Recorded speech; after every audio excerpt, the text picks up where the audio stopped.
ಎಲ್ರಿಗೂ ನಮಸ್ಕಾರ. ಶಾರದಾ ಆ್ಯಂಡ್ ಸಿಂಧು ಕಿಚನ್ಗೆ ಸ್ವಾಗತ. ಇವತ್ತಿನ ವಿಡಿಯೋದಲ್ಲಿ ಕಜ್ಜಾಯ ಮಾಡೋದು ಹೇಗೆ ಅನ್ನೋದನ್ನ ತಿಳಿಸ್ಕೊಡ್ತೀನಿ. ಈ ವಿಡಿಯೋ ಇಷ್ಟ ಆದರೆ ಲೈಕ್ ಮಾಡಿ, ಶೇರ್ ಮಾಡಿ, ಸಬ್ಸ್ಕ್ರೈಬ್ ಮಾಡಿಕೊಂಡು ನನಗೆ ಸಪೋರ್ಟ್ ಮಾಡಿ ಫ್ರೆಂಡ್ಸ್. ಮೊದಲಿಗೆ ಅಕ್ಕಿ ತಗೊಂಡು ಚೆನ್ನಾಗಿ ತೊಳೆದು ನೆನೆಸಿಟ್ಕೊಬೇಕಾಗುತ್ತೆ. ನಾನಿಲ್ಲಿ 2 ಪಾವು ಅಕ್ಕಿ ತೊಗೊಂಡಿದ್ದೀನಿ. ಅಕ್ಕಿನ ಚೆನ್ನಾಗಿ ತೊಳೆದು ನೆನೆಸಿಟ್ಕೊತಾ ಇದ್ದೀನಿ. ಇದನ್ನು 2 ದಿನ ಅಕ್ಕಿ ನೆನೆಸಿಟ್ಕೊಬೇಕಾಗುತ್ತೆ. ಬೆಳಗ್ಗೆ ಒಂದು ಸಲ, ಸಂಜೆ ಒಂದು ಸಲ ನೀರು ಚೇಂಜ್ ಮಾಡಿ ಇಟ್ಕೊಬೇಕಾಗುತ್ತೆ. 2 ದಿನವೂ ಒಂದೇ ನೀರಲ್ಲಿದ್ದರೆ ಅಕ್ಕಿ ಸ್ಮೆಲ್ ಬಂದುಬಿಡುತ್ತೆ. ಆದ್ದರಿಂದ ದಿನಕ್ಕೆ 2 ಸಲ ಅಕ್ಕಿನ ನೀರು ಚೇಂಜ್ ಮಾಡಿ ನೆನೆಸಿಡೋದ್ರಿಂದ ಸ್ಮೆಲ್ ಬರೋಲ್ಲ.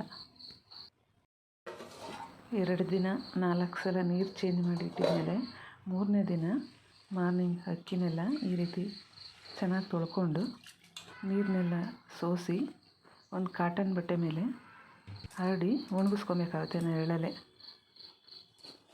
ಒಂದು ಅರ್ಧ ಗಂಟೆ ಆದರೆ ಸಾಕು, ಅಕ್ಕಿ ಎಲ್ಲ ಒಣಗಿರುತ್ತೆ.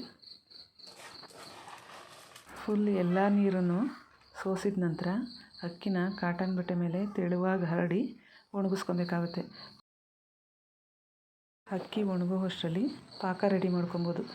ಅರ್ಧ ಕೆ ಜಿ ಅಕ್ಕಿಗೆ ಅರ್ಧ ಕೆ ಜಿ ಬೆಲ್ಲ ತೊಗೊಂಡಿದ್ದೀನಿ. ಅರ್ಧ ಕೆ ಜಿ ಬೆಲ್ಲಕ್ಕೆ 1 ಲೋಟದಷ್ಟು ನೀರು ಹಾಕಿ, ಬೆಲ್ಲ ಮುಳುಗೋವಷ್ಟು ಮಾತ್ರ ನೀರು ಹಾಕಿ ಕುದಿಯೋಕೆ ಇಟ್ಕೊಬೇಕು. ಈ ರೀತಿ ಮನೆಯಲ್ಲೇ ಕಜ್ಜಾಯ ಮಾಡಿಕೊಂಡು ತಿನ್ಬೋದು. ಹೊರಗಡೆ ಸ್ವೀಟ್ ತಂದು ತಿನ್ನೋದಕ್ಕಿಂತ ಮನೆಯಲ್ಲೇ ಮಾಡಿದ ಸ್ವೀಟ್ಗಳು ಆರೋಗ್ಯಕ್ಕೂ ಒಳ್ಳೆಯದಾಗಿರುತ್ತೆ. ಇಲ್ಲಿ ಬೆಲ್ಲ ಉಪಯೋಗಿಸಿರೋದ್ರಿಂದ ಆರೋಗ್ಯಕ್ಕೂ ಒಳ್ಳೆಯದು.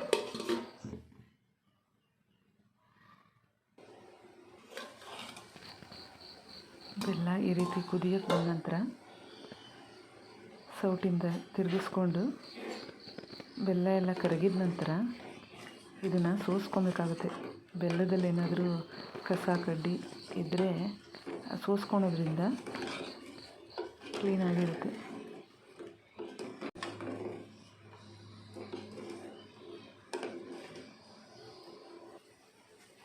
ನೋಡಿ, ಈಗ ಬೆಲ್ಲ ಎಲ್ಲ ಫುಲ್ಲು ಕರಗಿದೆ. ಪಾಕ ಬರೋದಕ್ಕಿಂತ ಮುಂಚೆಲೇ ಕರಗಿದ ತಕ್ಷಣವೇ ನಾವು ಬೇರೆ ಪಾತ್ರೆಗೆ ಸೋಸ್ಕೊಬೇಕಾಗುತ್ತೆ.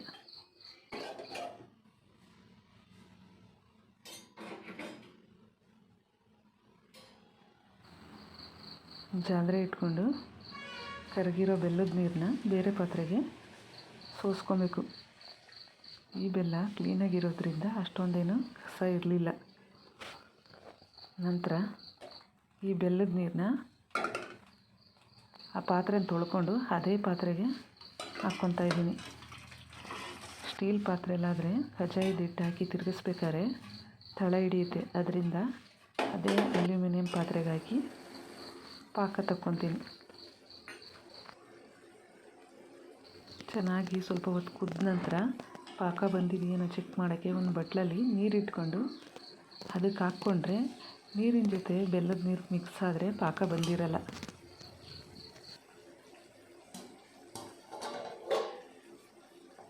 ಇನ್ನೂ ಸ್ವಲ್ಪ ಹೊತ್ತು ಚೆನ್ನಾಗಿ ಕುದಿಸ್ಕೊಬೇಕಾಗುತ್ತೆ ಬೆಲ್ಲದ ನೀರನ್ನ.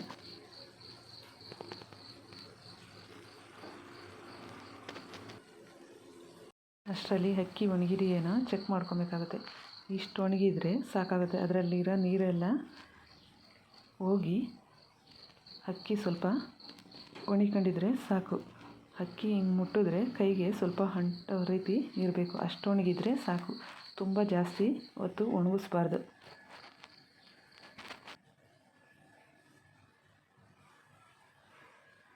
ಒಣಗಿರೋ ಅಕ್ಕಿನ ಮಿಕ್ಸಿಗೆ ಹಾಕ್ಕೊಂಡು ಪೌಡ್ರ್ ಮಾಡ್ಕೊಬೇಕಾಗುತ್ತೆ. ಈಗ ಸ್ವಲ್ಪ ಹಾಕ್ಕೊಂಡು ನೈಸ್ ಪೌಡ್ರ್ ಮಾಡ್ಕೊಬೇಕಾಗುತ್ತೆ. ಅಕ್ಕಿ ಸ್ವಲ್ಪ ಹಸಿ ಇರೋದ್ರಿಂದ ಬೇಗ ಪೌಡ್ರ್ ಆಗುತ್ತೆ.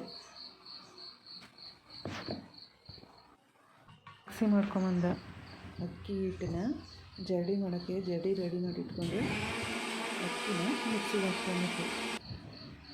ಮಿಕ್ಸಿಗೆ ಹಾಕ್ಕೊಂಬಂದ ನಂತರ ಈ ರೀತಿ ನೈಸ್ ಪೌಡ್ರ್ ಆದಮೇಲೆ ಅದನ್ನು ಜರಡಿ ಮಾಡ್ಕೊಬೇಕಾಗುತ್ತೆ. ಅದರಲ್ಲಿ ಸ್ವಲ್ಪ ಗಟ್ಟಿ ಏನಾದರೂ ಇದ್ದರೆ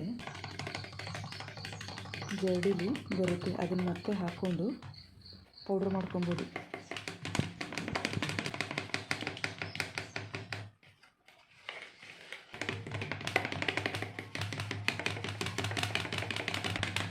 ಹಾಸಿಗೆ ಏನು ಹಿಟ್ಟು ಬಂದಿಲ್ಲ ನೋಡಿ. ಈ ರೀತಿ ದಪ್ಪ ಇರೋದನ್ನ ಮತ್ತೆ ಮಿಕ್ಸಿಗೆ ಹಾಕ್ಕೊಂಡು ಇನ್ನು ಉಳಿದಿರೋ ಅಕ್ಕಿ ಜೊತೆ ಪೌಡ್ರ್ ಮಾಡ್ಕೊಬೇಕು. ಹೀಗೆ ಜರಡಿ ಮಾಡಿರೋ ಹಿಟ್ಟನ್ನ ಗಾಳಿಗೆ ಒಣಗೋಕ್ಕೆ ಬಿಡಬಾರ್ದು. ಅದನ್ನು ಕೈಯಿಂದ ಒತ್ತಿ ಸ್ವಲ್ಪ ಹಸಿ ಇರೋ ಹಾಗೆ ಮುಚ್ಚಿಡಬೇಕು.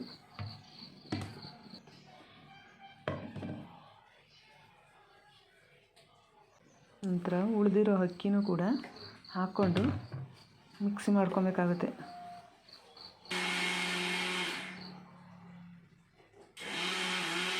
ಮಿಕ್ಸಿಯಲ್ಲಿ ಪುಡಿ ಮಾಡಿದ ನಂತರ ಅದನ್ನು ಕೂಡ ಜರಡಿಗೆ ಹಾಕ್ಕೊಂಡು ಜರಡಿ ಮಾಡ್ಕೊಬೇಕು.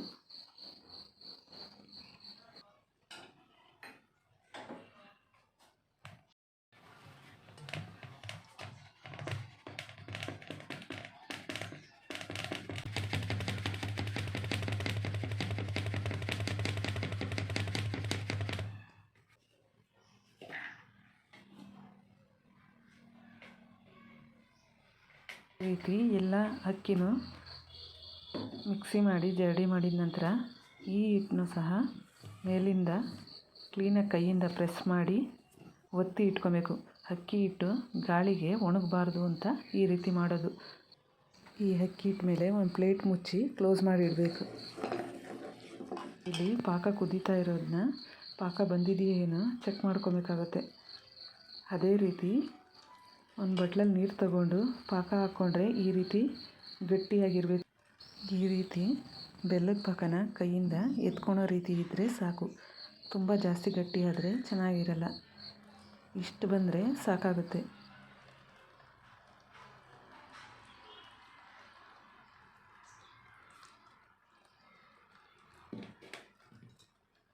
ಪಾಕ ಎಲ್ಲ ಬಂದ ನಂತರ ಅಕ್ಕಿ ಹಿಟ್ಟು ಹಾಕಿ ತಿರುಗ್ಕೊಬೇಕಾಗುತ್ತೆ.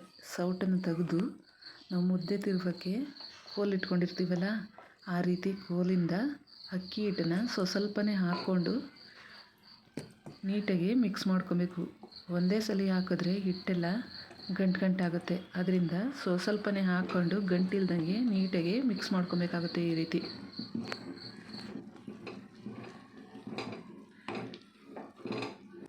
ಸ್ವಲ್ಪ ಹಿಟ್ಟು ಹಾಕಿ ಮಿಕ್ಸ್ ಮಾಡಿದ ನಂತರ ಮತ್ತೆ ಹಿಟ್ಟನ್ನು ಹಾಕ್ಕೊಂಡು ನೀಟಾಗಿ ಈ ರೀತಿ ಮಿಕ್ಸ್ ಮಾಡ್ಕೊಬೇಕು.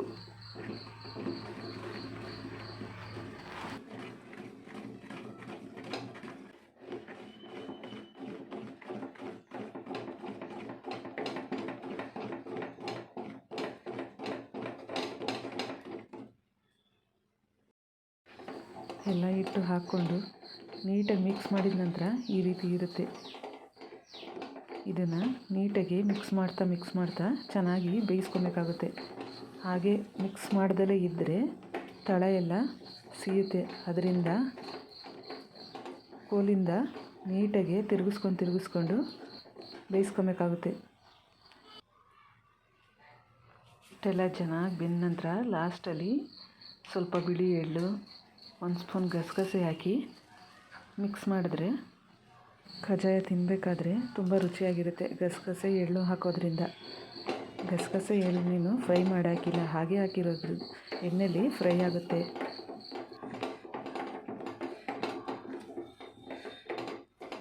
ಇಷ್ಟು ಗಟ್ಟಿ ಆದರೆ ಸಾಕು. ತುಂಬ ಹೊತ್ತು ಜಾಸ್ತಿ ಬೇಯಿಸ್ಕೊಬಾರ್ದು. ಎಲ್ಲ ನೀಟಾಗಿ ತಿರುಗಿಸಿ ಎಲ್ಲ ಒಂದು ಸೈಡ್ ಹಾಕಿ ಅದು ಒಣಗಕ್ಕಿರಬಾರ್ದು ಅಂತ ಅದರ ಮೇಲೆ ಸ್ವಲ್ಪ ಎಣ್ಣೆನಾದರೂ ಆಗಲಿ ತುಪ್ಪನಾದರೂ ಆಗಲಿ ಹಾಕಿ ಸೌರಿ ಇಡಬೇಕು. ಇವತ್ತು ಮಾಡಿದರೆ ನಾಳೆ ಬೆಳಿಗ್ಗೆ ಅದನ್ನು ಕಜ್ಜಾಯನ ಎಣ್ಣೆಯಲ್ಲಿ ಫ್ರೈ ಮಾಡ್ಕೊಬೋದು. ತುಪ್ಪ ಅಥವಾ ಎಣ್ಣೆ ಏನೂ ಹಾಕಿಲ್ಲ ಅಂದರೆ ಮೇಲುಗಡೆ ಹಿಟ್ಟೆಲ್ಲ ಒಣಗಿಬಿಡುತ್ತೆ. ಅದಕ್ಕೋಸ್ಕರನೇ ತುಪ್ಪ ಅಥವಾ ಎಣ್ಣೆ ಹಾಕಿ ಪ್ಲೇಟ್ ಮುಚ್ಚಿ ಇಟ್ಟಿರಬೇಕಾಗುತ್ತೆ. ನೆಕ್ಸ್ಟ್ ಡೇ ನಾವು ಪ್ಲೇಟ್ ತೆಗೆದು ನೋಡಿದಾಗ ಹಿಟ್ಟು ಈ ರೀತಿ ಇರುತ್ತೆ. ಸ್ವಲ್ಪ ತುಪ್ಪ ಕಡಿಮೆ ಆಗಿರೋದ್ರಿಂದ ಮೇಲೆ ಸ್ವಲ್ಪ ಹಿಟ್ಟು ಒಣಗಿದೆ, ತಳದಲ್ಲಿ ಚೆನ್ನಾಗಿದೆ. ಇದನ್ನೆಲ್ಲ 1 ಸ್ಪೂನಿಂದ ಎತ್ಕೊಂಡು ಒಂದು ತಟ್ಟೆಗೆ ಹಾಕ್ಕೊಂಡು ಹಿಟ್ಟನ್ನೆಲ್ಲ ನೀಟಾಗಿ ಮೆತ್ಕೊಬೇಕಾಗುತ್ತೆ.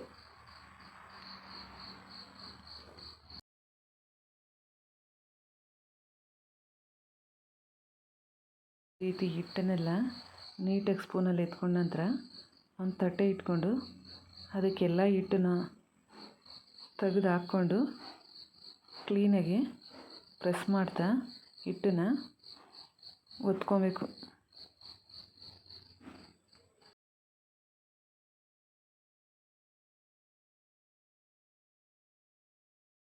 ಈ ರೀತಿ ಹಿಟ್ಟನ್ನು ನೀಟಾಗಿ ಕಲಿಸ್ಕೊಂಡ ನಂತರ ಪ್ರೆಸ್ ಮಾಡಿ ಒತ್ಕೊಂಡ ನಂತರ ಈ ರೀತಿ ಇರುತ್ತೆ. ಇದನ್ನು ಜಾಸ್ತಿ ಗಾಳಿಗೆ ಇಡಬಾರ್ದು, ಒಣಗುತ್ತೆ. ಆದ್ದರಿಂದ ಎಷ್ಟು ಬೇಕು ಅಷ್ಟು ಹಿಟ್ಟನ್ನು ತಕ್ಕೊಂಡು ನಾವು ಉಂಡೆ ಮಾಡ್ಕೊಬೇಕು. ಇನ್ನು ಮಿಕ್ಕಿದ ಹಿಟ್ಟನ್ನು ಹಾಗೆ ಮುಚ್ಚಿಟ್ಕೊಬೇಕಾಗುತ್ತೆ. ಈ ಕಜ್ಜಾಯ ಯಾವ ಸೈಜಲ್ಲಿ ಬೇಕು ಅಷ್ಟು ದಪ್ಪ ಸೈಜು ಉಂಡೆ ಮಾಡಿಕೊಂಡು ಉಂಡೆನೆಲ್ಲ ಈ ರೀತಿ ಪ್ಲೇಟಿಂದ ಮುಚ್ಚಿ ಇಟ್ಕೊಬೇಕು. ಎಣ್ಣೆ ಬಿಸಿ ಇಟ್ಕೊಂಡು ಎಣ್ಣೆ ಕಾದಿದೆಯೇನೋ ಚೆಕ್ ಮಾಡ್ಕೊಬೇಕಾಗುತ್ತೆ. ಎಣ್ಣೆ ಕಾದ ನಂತರ ಒಂದು ಬಾಳೆ ಎಲೆ ಮೇಲೆ ಉಂಡೆನ ಒಂದೊಂದೇ ಒತ್ಕೊಂಡು ಈ ರೀತಿ ಎಣ್ಣೆಲಿ ಫ್ರೈ ಮಾಡ್ಕೊಬೇಕಾಗುತ್ತೆ. ಒಂದೊಂದೇ ಹಾಕಿದ್ರೆ ಒಳ್ಳೆಯದು, ಒಂದಕ್ಕೊಂದು ಅಂಟಲ್ಲ. ಎರಡೆರಡು ಹಾಕಿ ಬೇಯಿಸ್ಕೊಬೋದು, ಆದರೆ ಒಂದಕ್ಕೊಂದು ಅಂಟುತ್ತೆ. ಆದ್ದರಿಂದ ಒಂದೊಂದೇ ಹಾಕಿ ಬೇಯಿಸ್ಕೊಂಡ್ರೆ ಒಳ್ಳೆಯದಾಗಿರುತ್ತೆ. ಈ ರೀತಿ ಒಂದು ಸೈಡ್ ಫ್ರೈ ಆದ ನಂತರ ತಿರುಗಿಸಿ ಅದನ್ನು ಎರಡು ಸೈಡು ಈ ರೀತಿ ಗೋಲ್ಡನ್ ಕಲರ್ ಬರೋವರೆಗೂ ಚೆನ್ನಾಗಿ ಬೇಯಿಸ್ಕೊಬೇಕು. ಉರಿನ ಸಣ್ಣ ಇಟ್ಕೊಂಡು ಮೀಡಿಯಮ್ ಉರಿಲಿ ಬೇಯಿಸ್ಕೊಬೇಕಾಗುತ್ತೆ. ಬೆಂದ ನಂತರ ಎರಡು ಜಾಲರಿ ಇಟ್ಕೊಂಡು ಈ ರೀತಿ ಒತ್ತಿ ಎಣ್ಣೆನೆಲ್ಲ ತೆಗೆದು ಎಣ್ಣೆನೆಲ್ಲ ಈ ರೀತಿ ಪ್ರೆಸ್ ಮಾಡಿ ತೆಗೆದು ಹಾಕ್ಕೊಬೇಕಾಗುತ್ತೆ. ನಂತರ ಅದೇ ರೀತಿ ಉಂಡೆ ತಗೊಂಡು ಒತ್ತಿ ಎಣ್ಣೆಲಿ ಹಾಕಿ ಫ್ರೈ ಮಾಡ್ಕೊಬೇಕು. ಎರಡೂ ಸೈಡಿಗೆ ಮೀಡಿಯಮ್ ಉರಿ ಇಟ್ಕೊಂಡು ನೀಟಾಗಿ ಬೇಯಿಸ್ಕೊಬೇಕಾಗುತ್ತೆ. ಬೆಂದ ನಂತರ ಎರಡು ಜಾಲರಿ ಇಟ್ಕೊಂಡು ಈ ರೀತಿ ಎಣ್ಣೆನೆಲ್ಲ ಪ್ರೆಸ್ ಮಾಡಿ ತೆಗೆದು ಹಾಕ್ಕೊಬೋದು. ಎಣ್ಣೆ ಪ್ರೆಸ್ ಮಾಡಿ ತೆಗೆಯೋದ್ರಿಂದ ಸ್ವಲ್ಪ ಗರಿ ಗರಿ ಆಗುತ್ತೆ. ಎಣ್ಣೆ ಸ್ವಲ್ಪ ಹಾಗೆ ಬಿಟ್ಟರೆ ಮೆತ್ತಗಿರುತ್ತೆ.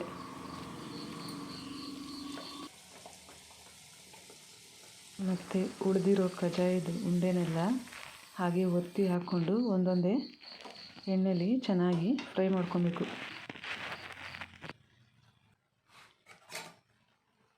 ವಿಡಿಯೋನ ಸ್ಕಿಪ್ ಮಾಡ್ದಲೇ ಫುಲ್ ವಿಡಿಯೋ ನೋಡಿ ಸಪೋರ್ಟ್ ಮಾಡಿ.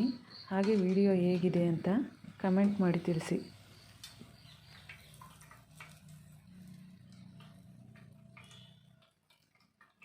ವಿಡಿಯೋ ಇಷ್ಟ ಆದರೆ ಲೈಕ್ ಮಾಡಿ ಫ್ರೆಂಡ್ಸ್. ನಿಮ್ಮ ಲೈಕ್ ಹೆಚ್ಚಿಗೆ ಬಂದಷ್ಟು ನಮಗೆ ಖುಷಿ ಇರುತ್ತೆ.